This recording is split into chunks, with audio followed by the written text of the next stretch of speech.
আসসালামু আলাইকুম ভাবি, কেমন আছেন? আপনাদের তো কোনো খোঁজ খবরই নেই। আসলাম ভাবি, একটু বসলাম। হ্যাঁ, কোনো খোঁজ খবরই নাই আপনাদের কোনো। ওয়ালাইকুম আসসালাম। কে আসছে, ভাবি নাকি? আসেন আসেন, বসেন ভাবি বসেন। হ্যাঁ, আমরা ভালো আছি। আপনারা সবাই ভালো আছেন তো? আমরাও ভালো আছি ভাবি। তা ভাই কই? ভাইটা তো দেখতাছি না। না ভাবি, সে বাসায় নেই, একটু বের হইছে। শয়তান মহিলা আইসেই আমার জামাইয়ের খোঁজ করা শুরু করে দিছে। আপনার বড় ছেলে তো অনেক বড় হইয়া গেছে। মাশাল্লাহ, কি সুন্দর দেখতে হইছে। তা বিয়ে সাথে দেবেন না ছেলেটার?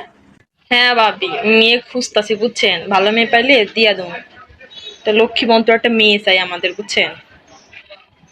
জানেন ভাবি, আমার মাইয়াটা কি লক্ষ্মী যে হইছে, সারাদিন ঘরের ভিতর থাকে।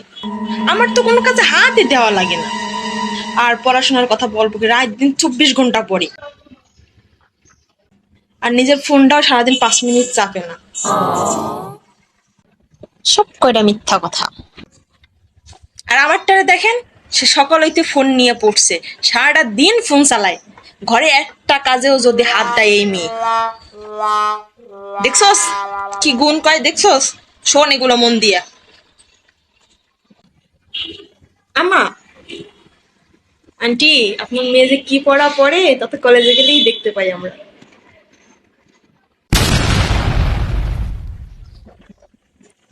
আশেপাশে মেয়েগুলো একটু দেখেন, একটু নজর টজর দিয়েন আশেপাশেও। ভালো মেয়েও পাবেন আশেপাশে নজর দিলে।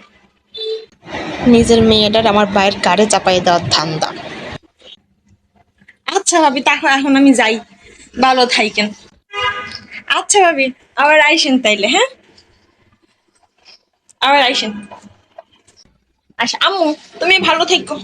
আসি, আন্টি আসি, হ্যাঁ, ভালো থেকো। আচ্ছা আন্টি, ভালো থাইকেন।